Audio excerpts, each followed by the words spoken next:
हाथों को उठाकर थैंक यू जीसस।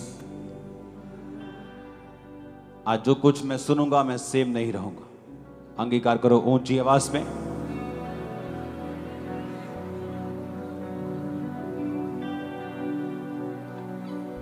जो कुछ मैं सुनूंगा मैं सेम नहीं रहूंगा। प्रभु यीशु मसीह के सामर्थी नाम में हम मांगते हैं। जोर से तारीफ करो खुदावंद के नाम की। आप तैयार हैं वचन को सुनने के लिए? अपनी डालियों को उठाकर आंखों को बंद कर लो और कहो कि जिस तरह प्रभु यीशु मसीह का स्वागत हुआ था, आज मैं अपनी जिंदगियों में, अपनी लाइफ में मैं जीसस का स्वागत करता हूं। आप तैयार हैं स्वागत करने के लिए उसका? आंखों को बंद करो, अपने हाथों को उठाओ। जिसके पास डाली नहीं भी है वो अपने हाथों को उठाकर बोले, खुदावन जिस तरह यरूशलेम में डालियों के साथ तेरा स्वागत हुआ, मैं अपनी जिंदगी में आपका स्वागत करता हूं। अंगीकार करो ऊंची आवाज में।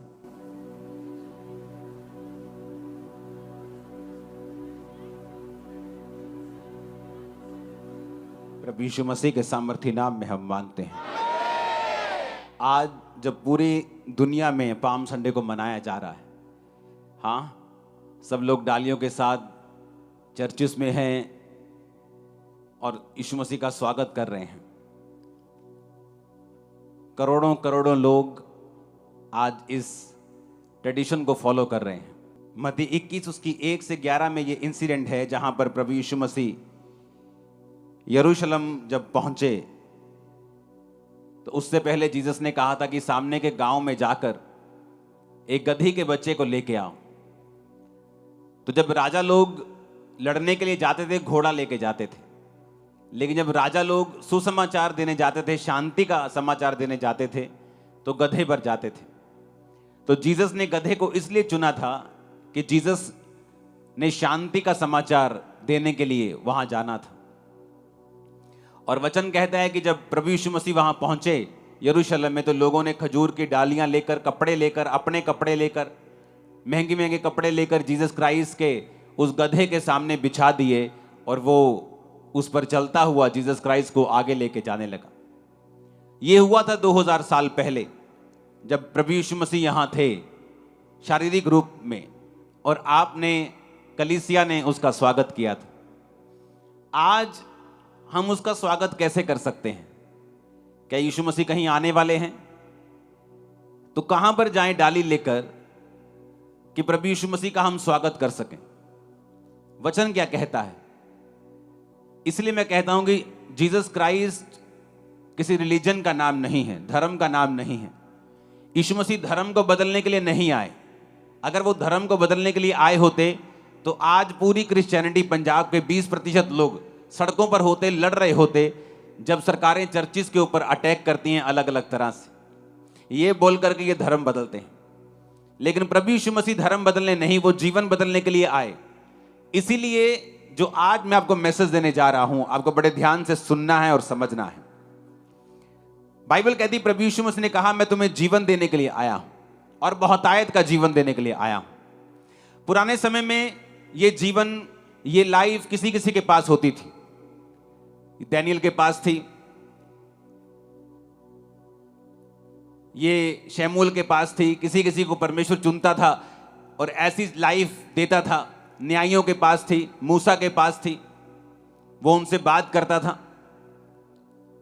लेकिन परमेश्वर ने कहा, अंत के दिनों में मैं अपना आत्मा सब मनुष्यों के ऊपर उंडेलूंगा और तुम्हारे बेटे और बेटियां भविष्यवाणी करेंगे, तुम्हारे जवान जो हैं वो दर्शन देखेंगे, पूर्णीय स्वप्न देखेंगे, तुम्हारे दास दासियों पर भी मैं अपना आत्मा उंडेलूंगा।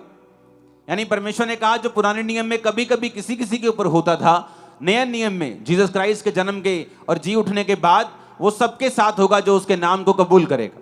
वो लाइफ सबके पास होगी। अब क्या परमेश्वर ये चिंता करता है कि आप डालियों के साथ उसका स्वागत कर रहे हैं? क्या ये रियल में जीसस क्राइस्ट का स्वागत है? क्या ये सच में आप जीसस का स्वागत कर रहे हैं क्या इस तरह करने से आप यीशु मसीह का स्वागत कर लेंगे? आज मैं आपको बताता हूं किस तरह से चाहता है परमेश्वर कि आप उसका स्वागत अपनी लाइफ में करें। और अगर आपने ये वचन सुना और ध्यान से समझा, आपकी लाइफ आज के बाद सेम नहीं होगी। वचन कहता है दानियेल 1 में, यहूदा के राजा यहोयाकीम के राज्य में 3रे वर्ष में बेबीलोन के राजा नबूकदनेस्सर ने यरूशलेम पर चढ़ाई करके उसको घेर लिया। परमेश्वर ने यहूदा के राजा यहोयाकीम को परमेश्वर के भवन के कई पात्रों सहित उसके हाथ में कर दिया और उसके पात्रों को शिनार देश में अपने देवता के मंदिर में ले जाकर अपने देवता के भंडार में रख दिया। उस राजा ने अपने खोजों के प्रधान अशनपज को आज्ञा दी कि इजरायली राजपुत्रों और प्रतिष्ठित पुरुषों में से कई जवानों को ला, जो निर्दोष, सुंदर, सब प्रकार की बुद्धि में प्रवीण, ज्ञान में निपुण, विद्वान, राज मंदिर में हाजिर रहने के योग्य हों, और उन्हें कसदियों के शास्त्र और भाषा की शिक्षा दे। राजा ने आज्ञा दी कि उसी के भोजन और पीने के दाख मधु में से उन्हें प्रतिदिन खाने पीने को दिया जाए। इस प्रकार 3 वर्ष तक उनका पालन पोषण होता रहे, तब उसके बाद वो राजा के सामने हाजिर किए जाएं। उनमें से यहूदा की संतान में चुने हुए दानियेल, हनन्याह, मिशाएल, अजर्या थे। अब बाइबल कहती है कि एक राजा ने, बेबीलोन के राजा ने यरूशलेम पर चढ़ाई की। क्यों चढ़ाई की? क्योंकि वचन ये कहता है कि परमेश्वर की कौम जब पाप में होगी तो शैतान उनके ऊपर कब्जा करेगा और परमेश्वर उन्हें कभी भी छुड़ाएगा नहीं, या परमेश्वर शैतान को कभी भी डांटेगा नहीं कि ये मेरे लोग हैं, तू इन पे कब्जा नहीं कर सकता। अगर वो लोग परमेश्वर से दूर हैं, परमेश्वर को जानकर भी जानबूझकर पाप में हैं, तो परमेश्वर ने ऐसा होने दिया कि उन्होंने यरूशलेम पर चढ़ाई की और कामयाब हो गए। जबकि वचन ये कहता है कि कोई भी दुश्मन तुझ पर चढ़ाई करके कामयाब नहीं होगा जब यहोवा तेरी जिंदगी में होगा, जब परमेश्वर तेरी लाइफ में होगा। उनकी कामयाबी का कारण ये था कि ये परमेश्वर के यहूदी लोग परमेश्वर से दूर थे, परमेश्वर से हट चुके थे, अलग अलग तरह के पापों में थे, और परमेश्वर ने अलाउ किया शैतान को कि वो जाए और उन पे कब्जा कर ले। इसी तरह परमेश्वर ने जब एक पागल व्यक्ति में से दुष्ट आत्मा को निकाला और दुष्ट आत्मा को बोला था गड्ढे में जा, तो दुष्ट आत्मा ने कहा नहीं, मुझे वो सूरों के झुंड में भेज दे। तो जीसस ने जाने दिया, उसकी बहस को स्वीकार कर लिया, क्योंकि जीसस जानते थे कि शैतान के पास एक अधिकार है कि वो सूअर चराना बाइबल के अनुसार पाप है। तो वो जहां वचन टूट रहा है, शैतान वहां जाने की आज्ञा मांग रहा था और परमेश्वर ने उसे रोका नहीं और जाने दिया। बाइबल कहती है परमेश्वर अपने वचन के साथ बंधा हुआ है, वो अपने वचन से हटके कोई भी काम नहीं करता।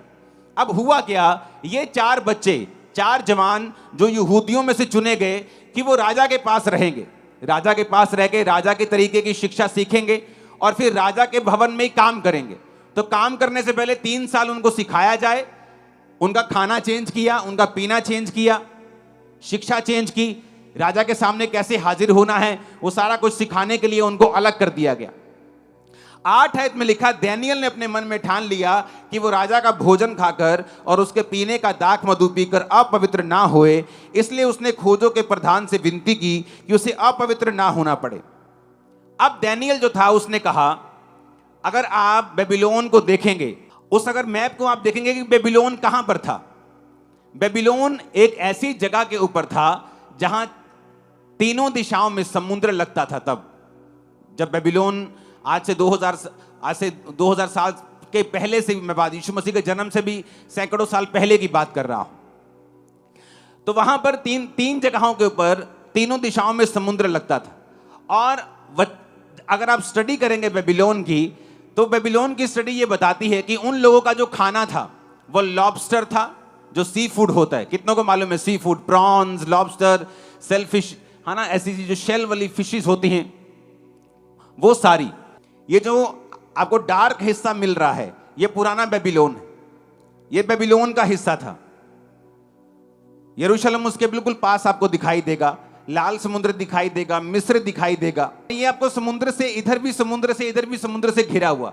अगर आप जापान में चले जाएं, अगर आप मलेशिया में चले जाएं, आप सिंगापुर में चले जाएं, जो एरिया समुद्र के साथ लगते हैं, गोवा में चले जाएं, केरला में चले जाएं, तमिलनाडु में, कन्याकुमारी में चले जाएं, आपको वहां आप देखेंगे कि लोगों का मुख्य भोजन जो है वो सी फूड है। लॉबस्टर्स खाते हैं, वो अलग अलग तरह की प्रॉन्स खाते हैं वो। अगर आप बेबीलोन की स्टडी करें तो बेबीलोन के लोग जो मेन उनका मीट था, अगर आप फॉरेन में चले जाएं तो लोग खाने को मतलब मीट समझते हैं आज भी। मतलब ये जो हम खाते हैं, जो ये जो पत्ते गोभी, ये उनके लिए सैलेड है, ये उनके लिए एक सैलेड एक ऑप्शन है, खाना नहीं है। हमारे लिए वो खाना है, लेकिन उनके लिए वो सैलेड है। तो बेबीलोन के जो लोग खाते थे वो था हॉर्स मीट, घोड़े का मीट, सुअर का मीट, प्रॉन्स, शेल फिशेस, ये सारी डिशेस आपके सामने आ रही हैं। ये घोड़े, ये प्रॉन्स, ये घोड़े का मीट, ये सुअर का मीट, जितने भी मीट हैं ऐसे जो आज लोग खाते हैं, क्रिश्चियन लोग भी खाते हैं, क्योंकि बाइबल में नए नियम के बाद प्रार्थना करने के बाद चीजों को शुद्ध कर दिया गया। ये लॉबस्टर्स, ये सारी चीजें बाइबल में मना थी उस समय। पुराने नियम में ऐसी कोई भी चीज तुम नहीं खा सकते थे। अब देखो मेरी तरफ, डैनियल को मालूम था कि अगर मैं बोलूंगा कि नहीं मुझे सिर्फ चिकन खा सकता हूं, मैं सिर्फ मटन खा सकता हूं, तो गड़बड़ हो जाएगी। कभी कोई मीट बॉल आ रही है, कभी किसी में कुछ है, उसने फैसला किया कि छोड़ो बात, हमने खाना ही नहीं, हमने मना कर देना है कि हमने मीट ये वाला खाना ही नहीं है। और दूसरी स्टडी बेबीलोन की ये कहती है कि जब वो खाना और दाख मधु ये दोनों चीजें उनके पास होती थी, तो वो अपने देवताओं को जिनको वो मानते थे उनके सामने उनका भोग लगाकर, उनको चढ़ाकर, फिर वो ऐसी रीति के साथ भी उनको खाते थे। तो डैनियल को ये दोनों चीजें मालूम थी। उसने मन में ठान लिया। ठानने का मतलब पता क्या होता है कि उसको मालूम था कि मैं अगर ये करूंगा तो परमेश्वर मेरे से प्रसन्न नहीं होगा, परमेश्वर मेरे से खुश नहीं है। मुझे विपरीत परिस्थितियों में भी परमेश्वर के वचन पे चलना होगा अगर मैं सचमुच प्रभु से प्यार करता हूं तो। आज लोग डालियां उठा के लंबे लंबे हाथ ऐसे तो कर सकते हैं, लेकिन क्या उनकी लाइफ में सचमुच परमेश्वर है? क्या उन्होंने प्रभु का स्वागत अपनी जिंदगियों में किया हुआ या नहीं? अगर नहीं किया हुआ तो डाली चाहे इससे भी बड़ी लेके ऐसे ऐसे कर लो, परमेश्वर के राज्य में उसकी कोई भी वैल्यू नहीं है। अगर आपकी लाइफ में जीसस क्राइस्ट हैं, फिर उसकी वैल्यू है जो आप कर रहे हैं। आमीन। चाहे आप एक दास को ठंडा पानी नहीं पिला रहे, चाहे आप एक डाली क्यों नहीं लेके आ रहे, चाहे आप हालेलुया बोल रहे हैं, फिर सब चीजों का मतलब भी है, सब चीजों का असर भी है, सब चीजें आपके लिए फायदेमंद भी हैं। लेकिन अगर जीसस क्राइस्ट का वचन आपके हृदय में नहीं है, विपरीत परिस्थितियां, वो यंग एज में अपने घर वालों से अलग कर दिए गए। डैनियल बोल सकता था कि भाई मैं छोटा सा हूं, राजा को अगर बोलूंगा, राजा के बंदे को मुझे ये नहीं खाना, मुझे ये नखरे करूंगा, अगला मारेगा, अगला निकाल देगा, मृत्यु दंड दे देगा। लेकिन वचन कहता है कि डैनियल ने मन में ठान लिया। एक चीज अब ठान लेते कि नहीं, अब ये काम नहीं करना है, अब ये पाप नहीं करना है, नहीं अब नहीं झुकना शैतान के सामने, नहीं अब व्यभिचार में नहीं जाना है, नहीं मुझे अब ये काम नहीं करना है, नहीं मुझे बपतिस्मा लेना है, नहीं अब मुझे नहीं डरना है, नहीं अब मुझे सुसमाचार देना है, अब मुझे किसी बात की परवाह, ठान लेना। बाइबल कहती जब उसने मन में ठान लिया कि वो नहीं खाएगा, अगली आयत देखो, स्वर्ग खुला उसके लिए। क्या लिखा? लिखा परमेश्वर ने खोजों के प्रधान के मन में डैनियल के प्रति कृपा और दया भर दी। इसको इंग्लिश में है लिखा हुआ है, हाँ लिखा हुआ है, इंग्लिश में पढ़ेंगे अपनी स्क्रीन के ऊपर। Now God had brought Daniel into favor and tender love with the prince of the eunuchs। यानी परमेश्वर ने कहा, परमेश्वर ने खोजों के प्रधान में डैनियल के लिए, हिंदी में लिखा कृपा और दया, लेकिन ये सही वर्ड नहीं है, सही वर्ड है फेवर एंड टेंडर लव। अगर आप लव को इसका मतलब समझेंगे इब्रानी भाषा में, तो इसका मतलब है ऐसा प्यार जो मां अपने गर्भ के जने हुए बच्चे से करती है। एक होता है लव, प्यार, टेंडर लव, इब्रानी भाषा में उसका मतलब है राखाम, जिसका मतलब है कि एक ऐसा प्यार जो गर्भ, जैसे गर्भ के अपने जने हुए बच्चे से मां करती है, ऐसा प्यार किसके दिल में आ गया? खोजों के प्रधान के दिल में। वो उसकी मासी का बेटा तो नहीं था, उसकी भुआ का बेटा तो नहीं था, उसको रिश्वत तो नहीं दी थी, उसके गुरु भाई भी नहीं थे। बोलो जी सेम प्रभु को मानता है तो हमें प्यार हो गया, एक दूसरे से भाई बन गए हम। उनका देवता भी अलग था, उनका खाना भी अलग था, आपस में दोनों देश दुश्मन भी थे। तो ऐसा क्या हुआ कि परमेश्वर ने एक बड़े ऑफिसर के दिल में दानियेल के लिए प्यार, टेंडर लव और फेवर भर दिया। ऐसा क्या किया दानियेल ने? क्योंकि वचन कहता है, नीति वचन 3, कृपा और सच्चाई तुझसे अलग ना होने पाए, वरन उनको अपने गले का हार बनाकर अपनी हृदय रूपी पट्टियों पर लिखना, तो तू परमेश्वर और मनुष्य दोनों का अनुग्रह पाएगा और तू अति बुद्धिमान होगा। परमेश्वर ने कहा, कृपा और सच्चाई तुझसे अलग ना होने पाए, अपने दिल पे लिखना, तू परमेश्वर और मनुष्य दोनों का फेवर पाएगा।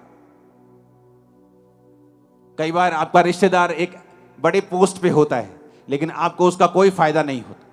आपके दोस्त बड़ी बड़ी पोस्ट पे होते हैं, आपको उसका कोई फायदा नहीं होता। आप अपने पॉलिटिकल कैरियर में होते हैं, आपसे कम बुद्धिमान आपसे आगे निकल जाते हैं, लेकिन जिन्होंने फेवर करना होता है आपकी पार्टी वालों ने, वो आप पर फेवर नहीं करते। आप सोचते हैं ऐसा क्यों हुआ? ऐसा इसलिए हुआ क्योंकि कृपा और सच्चाई मनुष्य से अलग हो चुके हैं। परमेश्वर ने कहा, कृपा और सच्चाई अगर अलग नहीं होंगे तो दानियेल की तरह मेरी बात सुनेगा, नुकसान हो, फायदा हो, जीवन आए, मौत आए, तो मेरे वचन से हटेगा नहीं। तो मैं टेंडर लव, मैं फेवर, मैं अनुग्रह अपने से भी और मनुष्यों से भी तुझे दिलवाऊंगा और जबरदस्ती दिलवाऊंगा। हालेलुया। और बाइबल कहती है परमेश्वर के वचन पूरे हुए और दानियेल के प्रति उसमें दया भर गई, टेंडर लव आ गए। जैसे मां अपने बच्चे को प्यार करती है, उस तरह का प्रेम वो दानियेल से करने लगा। दानियेल ने कहा, मुझे ये खाना मत दे, मैं अपवित्र हो जाऊंगा, मुझे साग पात दे। अगर आप बेबीलोन की स्टडी करें तो उन दिनों में साग पात, जो आप सरसों का साग खाते हैं, उसको नहीं कहा गया। साग पात का मतलब है वेजिटेबल्स, सब्जियां, दालें, वेजिटेरियन फूड। उसने कहा मुझे दे दे, क्योंकि मेरा तुम्हारे साथ मिलता नहीं है, तो मुझे वेजिटेरियन फूड दे। उसने कहा नहीं, तुझे वेजी फूड दूंगा तो तुझे में प्रोटीन की कमी हो जाएगी, प्रोटीन की कमी हो जाएगी तो तेरे चेहरे पे वो चिकनाहट नहीं होगी, तू चमकदार नहीं होगा, सुंदर नहीं होगा, राजा तुझे देख लेगा तो मेरी शामत आ जाएगी। उसने कहा ऐसा करते हैं, 10 दिन तक तू मुझे यही वेजिटेरियन फूड दे और बाकी लोगों को, बच्चों को तू जो देना है दे। 10 दिन के बाद हमारे चेहरे, हमारे शरीर जांचे जाएं, अगर चिकने निकले, सुंदर निकले तो हमें फिर यही देना। और वचन कहता है कि 10 दिन के बाद जब वो जांचे गए, दानियेल और उसके 3 साथियों के चेहरे दूसरों से कहीं अधिक चमकदार, चिकने और अधिक सुंदर और अधिक हेल्थी थे उन तीनों से, उन सभी से जो उनके साथ थे। हालेलुया। कैसे हुआ? जब दानियेल ने वचन को समझा।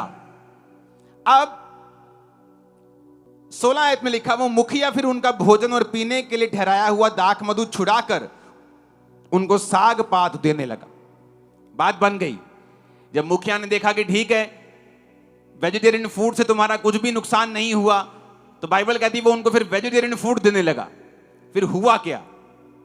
आपको मालूम होगा कि दानियेल के ऊपर मौत की घोषणा हुई थी। किसको मालूम है?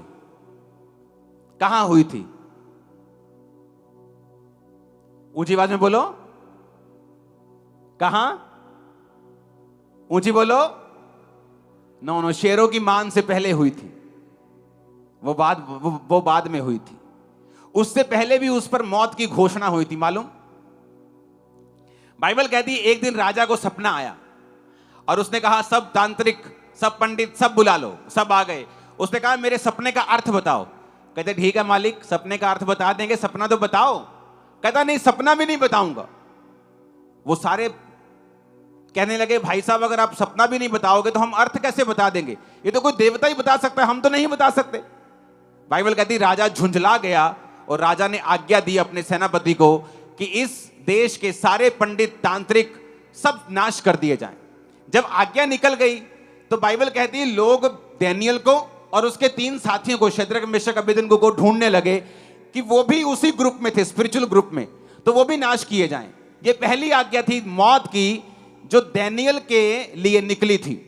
बाइबल कहती है जब अर्योक नाम का सेनापति, जब राजा का कर्मचारी दानियेल के पास उसको पकड़ने के लिए गया, तो दानियेल ने बड़ी बुद्धिमानी से पूछा कि यार इतनी काली क्यों की, इतनी जल्दी से आज्ञा क्यों निकाली गई है? उसने कहा कि ऐसे ऐसे कोई भी राजा के स्वप्न का मतलब नहीं समझा सका, तो राजा ने आज्ञा दी सब ये बेकार है, सारे पंडित तांत्रिक सब मार दो। उसने कहा ठीक है, कल एक समय नियुक्त करो, मैं राजा के पास आऊंगा और मैं उसके स्वप्न का अर्थ मैं बताऊंगा। डैनियल घर पे गया, तीनों साथियों को बोला, शद्रक मेशक अबेदनगो को, कि ऐसे ऐसे राजा ने आज्ञा निकाली है, तो हम तीनों भी चारों भी साथ में मरेंगे, तुम प्रार्थना करो कि परमेश्वर अपने भेदों को दे। और बाइबल कहती है रात को परमेश्वर ने सपने में डैनियल को सारा सपना बताया जो राजा को आया था। हुआ कैसे? क्या ये इमरजेंसी घटना थी? क्या एकदम से एक इमरजेंसी हुई और डैनियल ने प्रार्थना की और सडनली उसका गिफ्ट काम करना शुरू कर गया? ऐसा नहीं था। यह घटना तब हुई, यह गिफ्ट तब काम कर रहा था जब डैनियल उस खाने को मना कर रहा था। क्योंकि 17 आयत में लिखा है, जब मुखिया ने उनका भोजन छुड़ा दिया, 17 आयत में लिखा, परमेश्वर ने उन चारों जवानों को सब प्रकार की विद्याओं में बुद्धिमानी और प्रवीणता दी, और डैनियल सब प्रकार के दर्शन और स्वप्न के अर्थ का ज्ञानी हो गया। हालेलुया! जोर से हालेलुया बोलो, खड़कने वाला जरा। कब कब कब हुआ ऐसा? जब भी, मेरी बात कान खोलकर सुनना, जब भी तुम अपने स्वाद, अपने जीवन, अपनी इच्छाओं, अपनी अभिलाषाओं को मार दोगे, कुछ ऐसा पैदा होगा जो फ्यूचर में तुम्हें जीवन देगा। मैं आपको सच कह रहा हूं। वो गिफ्ट जो डैनियल के पास था राजा का स्वप्न बताने का, जब वो राजा के सामने गया, राजा ने कहा बता चल। उसने कहा राजा तूने एक मूर्ति देखी है जिसका सिर सोने का है, छाती और भुजाएं चांदी की हैं, पेट और जांघ पट पीतल के हैं, टांगे नीचे वाली लोहे की हैं, पांव उंगलियां लोहे और मिट्टी की हैं। और उसने अर्थ समझाया और राजा डैनियल के सामने दंडवत कर गया, सिर झुका दिया और कहा कि सचमुच परमेश्वर तुम्हारे बीच में है। हुआ कैसे? लोगों को यह बात मालूम नहीं। क्रिश्चियनिटी की शुरुआत तुम्हारी लाइफ में होती है जिस दिन तुम अपनी जीभ के ऊपर, अभिलाषाओं के ऊपर, आंखों के ऊपर कब्जा करना सीख लेते हो। जिस दिन तुम सीख लोगे, फ्यूचर में जो चीज तुम्हें सेव करने वाली है वो आज से परमेश्वर तुम्हारी लाइफ में देना शुरू कर देगा। इमेजिन करो डैनियल डर जाता या स्वाद में बहक जाता। वो सभी खाने की डिशेस पूरी दिखाओ स्क्रीन के ऊपर, चारों डब्बियों में।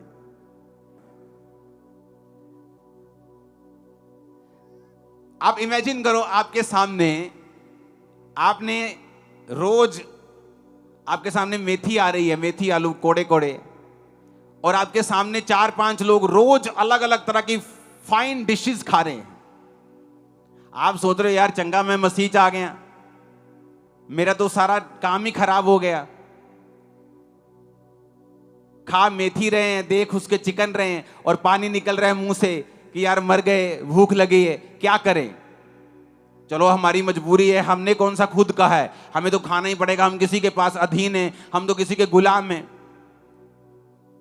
वो रोज उनको खाता हुआ देखता था पर अपनी जीभ के ऊपर काबू किया। प्रॉब्लम यह है कि आपकी लाइफ में आपने जीसस का स्वागत नहीं किया हुआ।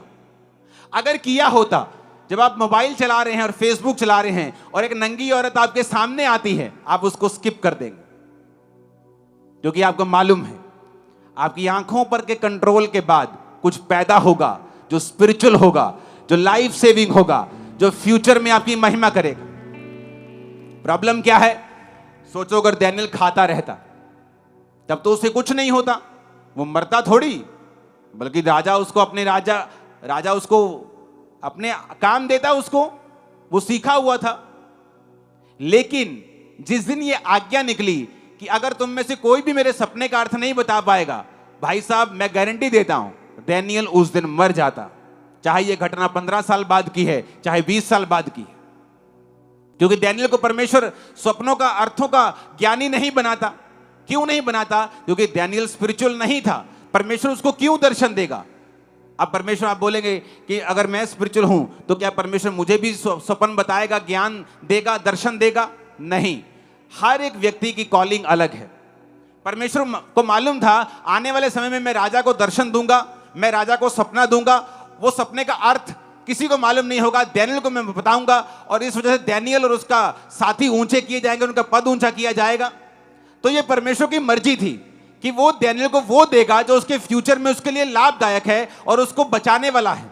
आप अगर परमेश्वर में चलेंगे, दिमाग पर काबू रखेंगे, जीभ पर काबू रखेंगे, डर पर काबू रखेंगे, आंखों पर काबू रखेंगे, परमेश्वर आपको आज वो देगा जो कल आपको सेफ करेगा, ऊंचा करेगा, ग्लोरियस करेगा, इज्जत देगा, महिमा को बढ़ाएगा। आमीन। ऊंचा चाहिए। कितने मेरी बात को समझ रहे हैं? अच्छा, बहुत लोगों को क्या लगता है, एक ग्रुप में 5 लोग हैं, एक सेवा में 100 लोग सेवा कर रहे हैं, 50 व्यभिचार में हैं, 50 पवित्रताई में हैं। जब वो चलते जाते हैं, सबकी प्रमोशन होती है, उसे लगता है ले मैं पाप दे विच हां, एदी भी तनख्वाह 25 हो गई, 30 हो गई, मेरी भी 30 हो गई, ये भी ठीक ठाक है, अपा भी ठीक ठाक है, ये भी बाइक पे आता है, मैं भी बाइक पे आता हूं। लेकिन बात वो नहीं है, तब फर्क नहीं पड़ेगा। लेकिन एक समय आएगा जब फर्क दिखेगा भी, नुकसान भी होगा और फर्क भी दिखेगा, और तब वो इरिवर्सिबल होगा।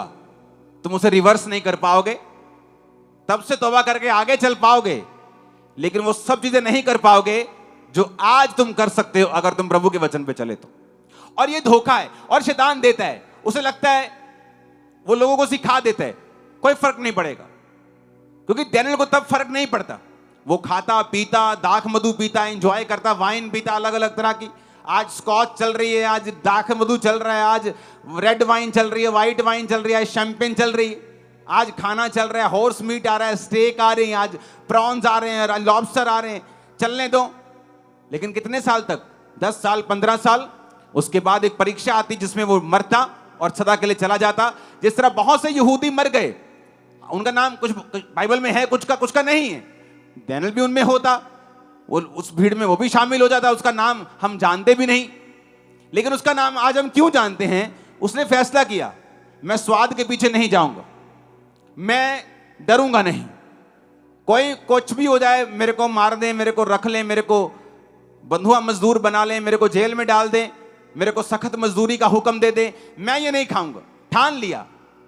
और परमेश्वर ने उसे निशानी दी कि देख, टेंडर लव, ऐसा लव जो मां बच्चे से करती है, देख खोजों के प्रधान के मन में परमेश्वर ने डाल दिया। जब आप परमेश्वर में चलने की कोशिश करते हो और चलते हैं, आपको निशानियां मिलती हैं। आपको वो मिलता है जो लोगों को नहीं मिल रहा, फेवर मिलता है, लाइफ आसान होती है, पीस आता है, शांति आती, चीजें आसान होनी शुरू होती। जस्ट एक निशानी आपको मिलती है, आपको इनकरेज करने के लिए कि अभी आपको और बढ़ना है और परमेश्वर में चलना है। कितने मेरी बात को समझ रहे हैं? और सोचो, अगर आप पाप में हैं और हाथ में डाली पकड़ी है, तो परमेश्वर के लिए तो कॉमेडी है ना। आप नहीं है कॉमेडी? वो कॉमेडी है ना, ये स्वर्गदूत हंस रहे होंगे कि अभी जब ये डाली उठाकर घर जाएगा, सबसे पहले ब्लू फिल्म ऑन करेगा। तो वो कॉमेडी है, ये फिर कॉमेडी होगी, क्योंकि रियल स्वागत वही कर रहा है जो वचन पे चल रहा है, दुखों में भी, सुखों में भी, बढ़कर भी, घटकर भी, आगे जाकर भी, पीछे रह के भी, फ्रंट पे आके भी, बैक पे रह के भी। कितने मेरी बात को समझ रहे हैं? आदम जीभ के स्वाद में मरा, वो खाया जो नहीं खाना था। डैनियल भी उसी स्वाद में मरना चाहता, मर सकता था लेकिन नहीं मरा। जीसस को भी शैतान ने उसी स्वाद में मारना चाहा, पत्थरों को बोलिए रोटियां बन जाएं। जीसस ने कहा नहीं, वचन से जिंदा रहेंगे, रोटियों से नहीं। आमीन। क्रिश्चियनिटी में मैं हैरान होता जब काउंसलिंग टीम आपकी रिपोर्ट देती है कि लोग रोजे नहीं रखते, फास्ट ही नहीं रखते हैं, व्रत ही नहीं रखते परमेश्वर में। इमेजिन करो, क्रिश्चियन होके आपने उपवास किया ही नहीं, तो कैसे क्रिश्चियन है आप? मेरे को शुगर है जी, मेरे को बीपी है जी, मेरे को धमकाना है, मेरे को फलाना है, 2 बजे तक रख लो, दवा खानी 2 बजे के बाद खा लो। जब टेस्ट कराने होते फिर तो तुम 5 बजे तक भी भूखे रह लेते हो, जब डॉक्टर बोले तो तुम फास्टिंग भी कर लेते हो, लेकिन परमेश्वर में नहीं रखना चाहते। इसीलिए जब जरूरत होती है तो परमेश्वर नजर नहीं आता। जब डैनियल को जरूरत थी तो इमरजेंसी नहीं थी कि प्रभु मेरे को कुछ नहीं पता, आज मेरे पे जाहिर कर, कुछ जाहिर नहीं होता। लेकिन वचन कहता है उस वरदान में, उस गिफ्ट में वो बढ़ चुका था। उसे मालूम था किस तरह से, मान लो एक व्यक्ति से मैं मिल रहा हूं, वो आया हेलो हेलो की, अगर मुझे ये जानना है कि परमेश्वर उसकी लाइफ में क्या चाहता है तो आपको मालूम है क्या करता हूं, मैं अंदर से प्रेयर शुरू करता हूं कि प्रभु मुझे इसकी लाइफ दिखा, मैं इसकी लाइफ देखना चाहता हूं। अदरवाइज आप 500 बार मेरे आमने सामने जाएंगे, अगर मेरा ध्यान नहीं है तो मैं आपके लिए कुछ नहीं बोलूंगा। लेकिन अगर आप मेरी निगाह में आ गए हैं और मैं आपके लिए प्रेयर कर रहा हूं और मैं आपसे पूछ रहा हूं खुदावंद इसके मुझसे बात कर, तो वो बात करना शुरू करता है। डैनियल उस गिफ्ट में ऑलरेडी था, क्योंकि जैसे ही उसने परमेश्वर की आज्ञाओं को माना, 17 में लिखा है डैनियल सब प्रकार के दर्शन और सपनों के अर्थ का ज्ञानी हो गया। तो परमेश्वर उसको ज्ञानी कर रहा था। अब डैनियल को मालूम था कि अगर मुझे राजा के दिल में जाना है तो किस तरह से जाना है। वो प्रेयर करके वो सोया, उसे मालूम था कि वो उस गिफ्ट को यूज करने का आदी हो गया था। उसे मालूम था कि मैं इसमें जा सकता हूं। कितने मेरी बात को समझ रहे हैं? हालेलुया। आपने गाड़ी सीखी नहीं, आप शराब पीते रहे, आप इंजॉय करते रहे, और सडनली किसी ने आपको 6 लेन जहां जाती है, हजारों गाड़ियां चल रही हैं, ट्रक चल रहे हैं, आपको गाड़ी के स्टीयरिंग में बिठा दिया। आप जितना मर्जी कर लें प्रभु प्रभु, आप बचने वाले नहीं, क्योंकि प्रभु ने आपको पहले मौका दिया था सीखने का। लेकिन अगर आपको परमेश्वर ने सिखाया हुआ है गाड़ी को, और सडनली एकदम से आपको रोड के बीच में कोई स्टीयरिंग पकड़ा दे, आप बाय ग्रेस फिर भी चला लेंगे और बच जाएंगे। कितने मेरी बात समझ रहे हैं? तो वो चलाना सीखता था, चलाना आ गया था, चाहे बड़ी गाड़ी नहीं चलाई थी, लेकिन उसको मालूम था मुझे कैसे किधर जाना है। और जब जरूरत हुई तो उसने कहा प्रार्थना करो आज रात कि मैं उस गिफ्ट में जाऊं और परमेश्वर मुझे इस्तेमाल करे और अपने वरदान को मुझ पे, अपनी इच्छाओं को मुझ पे जाहिर करता हुआ राजा के दिल को बताए। और ऐसा हुआ। लेकिन उस बड़े वरदान की शुरुआत कहां हुई? जीभ के स्वाद और डर से मुक्ति पाने के लिए। मैं नहीं डरूंगा, राजा का भोजन नहीं खाऊंगा, ये टेस्टी लगे, अपीलिंग लगे, सुंदर लगे, शरीर के लिए अच्छा लगे कि चलो शरीर होगा तो सेवा करेंगे, खाओ चलो कोई बात नहीं, मीट तो मीट ही है। कोई बहाना नहीं लगाया। और वचन कहता है परमेश्वर ने उसे फेवर दिया, मनुष्यों का भी दिया, अपना भी दिया। हेवनली सपनों का अर्थ बताने का, स्वर्गीय सपनों का अर्थ बताने का वो ज्ञानी हो गया। और धरती के ऊपर जो उसके आसपास लोग थे, बड़े बड़े ऑफिसर्स थे, वो उसके हक में बोलने लगे। मनुष्यों का भी फेवर आया और परमेश्वर का फेवर भी आया। अगर जीसस क्राइस्ट को अपने दिल में नहीं लिया हुआ तो आज डाली के साथ तो स्वागत कर लिया है, अब अंदर भी कर लो उसका स्वागत। आमीन। नहीं तो फ्यूचर में शैतान डंडा लेके खड़ा है। मैं आपको सच कह रहा हूं, वो नाश वाला डंडा लेके खड़ा है। फिर इमरजेंसी में जब तुम जो रोगे और चिल्लाओगे, कुछ मिलेगा नहीं। प्रभु पे इल्जाम लगाओगे, परमेश्वर के खिलाफ कुड़कुड़ाओगे, कुछ मिलेगा नहीं, क्योंकि उस पर कोई केस नहीं कर सकता। कहां लेके जाओगे? किस कोर्ट में परमेश्वर को लेके जाओगे? बाइबल कहती वो जजों का जज, राजाओं का राजा है। कहां घड़ीसोगे उसको? कहीं नहीं। वो चाहे तुम्हें घड़ीस सकता है, तुम नहीं कर सकते। तो बेटर यह है कि आज से काबू रखें अपनी लाइफ के ऊपर, ताकि परमेश्वर फ्यूचर में हमें सेव करके रखे, बचा के रखे। दाऊद ने गोलियत को मारा कि नहीं मारा? किसने कहा मारा? अरे कॉन्फिडेंस रखो, मारा। कैसे मारा? गोफन से। कब चलाना सीखा गोफन? जब वो बिल्कुल छोटा था। परमेश्वर तब आपकी तैयारी करता है जब आपकी लाइफ में कुछ नहीं है, आपको लगता है परमेश्वर मेरे संग नहीं है, जीवन में संघर्ष चल रहा है। वो तब आपकी तैयारी करता है। और बाइबल कहती है जब वो उस संघर्ष के दिनों में भी प्रभु के साथ वफादार रहा, एक समय आया जब गोलियत को मारना था, तब उसने प्रेयर नहीं की। उसे मालूम था परमेश्वर उसके संग है, क्योंकि वो वरदान परमेश्वर ने पहले से उसकी लाइफ में एस्टेब्लिश किया हुआ था। मेरी बात समझ आ रही कि नहीं? वो वरदान तभी काम नहीं किया कि अब इमरजेंसी है, सारा जीवन प्रभु को पुकारा नहीं, अब गोलियत सामने है तो बोलो पत्थर लाओ। पत्थर मारता तो गोलियत ऐसे ही करता बस और हंसता उसके ऊपर। लेकिन वो उस गिफ्ट में शाइन कर चुका था। और शाइन कैसे किया? क्योंकि वो जंगल में रहता था, जंगल में रहता तो अकेला था। जब भेड़ बकरियों को चराता था तो शेर भालू आते थे, भेड़िए आते थे, उनको मारने के लिए वो लोग गोफन सीखते थे। तो गोफन गुलेल की तरह नहीं होता, गुलेल गोफन का 1% है। अगर आप गुलेल से किसी को कस के पत्थर मारेंगे तो खून निकाल देंगे, और गोफन का वो 1% भी नहीं है। जो गोफन होता था वो इतना जोर से बजता था कि अगर पत्थर को पत्थर पे मारो तो उसमें भी निशान पड़ जाता था। तो अगर पत्थर किसी भी ऐसा पड़ता था तो उसकी पूरी बॉडी हिला देता था वो, और जानवर भाग जाते थे। अब सवाल ये पैदा होता है कि दाऊद जंगल में कर क्या रहा था? क्योंकि वचन कहता है कि दाऊद के भाई दाऊद से नफरत करते थे। क्यों करते थे? क्योंकि दाऊद धर्मी था, वो उनके पापों का समाचार पिता को देता था, और दूसरे भाई जो थे वो धर्मी नहीं थे, प्रभु के वचन से दूर थे। इसलिए शमूएल जब मसा करने के लिए उनको आया था तो परमेश्वर ने कहा था नहीं, ये भी अयोग्य है, ये भी फेल है, ये भी फेल है, हाँ दाऊद को मसा कर। इसका मतलब प्रभु ने दाऊद को परखा था। जो धर्मी होता है कई बार वो सबके साथ मिलके नहीं रह पाता, तो उसके जंगल में जाने की शुरुआत तब से हुई जब वो प्रभु को मानने लगा और पाप से दूर रहने लगा। इसलिए उसकी भाइयों के साथ बनती नहीं थी। जब भाइयों के साथ घर में कलेश रहता था तो बाप बोलता है छोड़ो यार लड़ाई झगड़ा, इसको भेजो, ये ले भेड़ बकरे, चल भाग जा यहां से, चल बाहर काम करेगा, कीड़ा मुंडा का रोन लड़दा, उनको चल यार तू राशन ले आ, चल तू मासी नु मिलिया आ, मासी नु दे आ, चल 2 दिन नहीं, उसको बाहर ही भेजते रहते। ये घर में रही ना ये कलेशी इंसान। हाँ, लेकिन वो कलेश क्यों होता था? क्योंकि दाऊद पाप में नहीं था। जब आप पाप में नहीं होते आपको नफरत आती है उन चीजों से जो लोग करते हैं। और बाइबल कहती है उस वजह से उसका पिता उसको जंगल में रखता था भेड़ बकरे को चराने के लिए।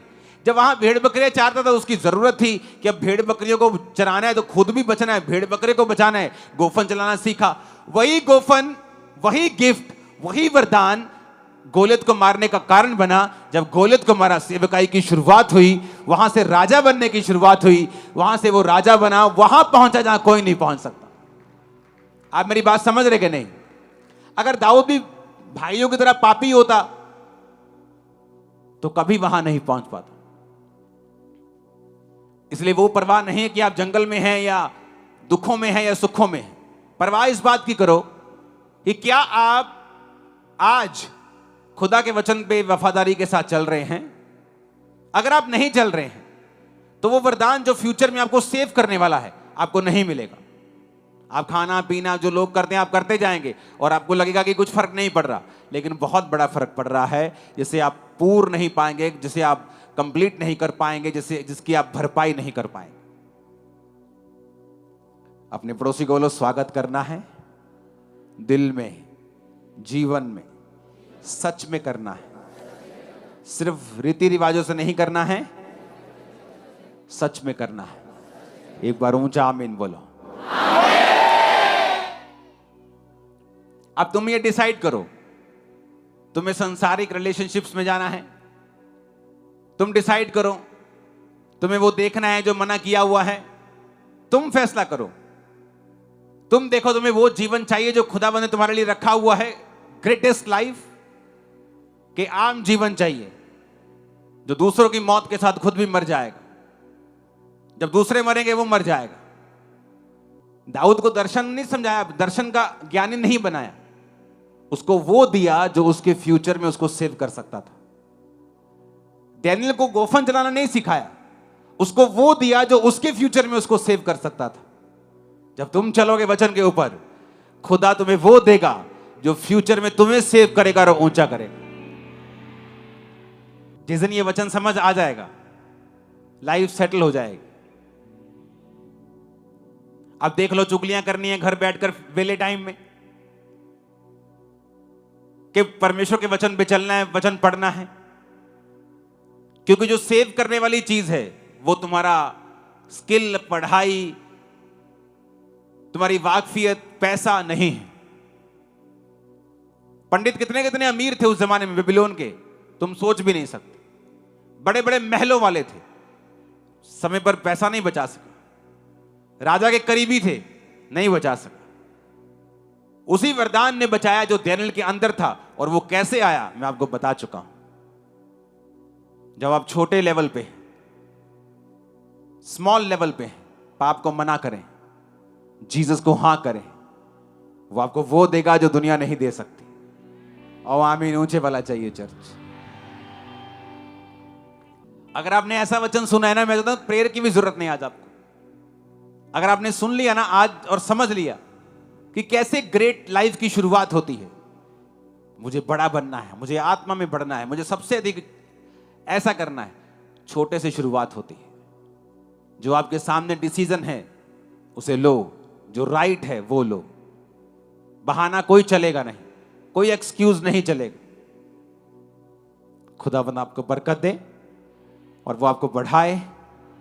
पाम संडे आपकी लाइफ में ब्लेसिंग्स और खुशियों से भरा हुआ हो, और ये शांति को लेके आए और बरकतों को लेके आए। आमीन। स्वागत कर लिया है उसका दिल में कि नहीं? सोच लिया है कि अब ये काम नहीं करना, हां या ना? टाइम लगता है। दाऊद एक दिन में सब कुछ नहीं सीख गया, टाइम लगता है। दानियेल एक दिन में नहीं सीखा, सालों लगते हैं। लेकिन जब ये जीवन बन जाता है, कोई इसे बिखेर नहीं सकता। तुम्हारे पाप बिखेर सकते हैं, सिर्फ शैतान की कोई मजाल नहीं तुम्हें छुए, कोई विरोधी तुम्हें टच नहीं कर सकता। ये तुम्हें बढ़ाने के लिए पैदा होते हैं, मशहूर करने के लिए पैदा होते हैं। आमीन ऊंचे वाला चाहिए। जब भी परमेश्वर के दास लाइव होकर परमेश्वर के गहरे वेदों को बताते हैं, तो समय से लाइव टीचिंग्स को सुनने के लिए और अपनी आत्मिक जिंदगी में उन्नति पाने के लिए सब्सक्राइब करें हमारे YouTube चैनल को और बेल आइकन को दबाएं, ताकि समय से आपको नोटिफिकेशन मिल सके। God bless you all.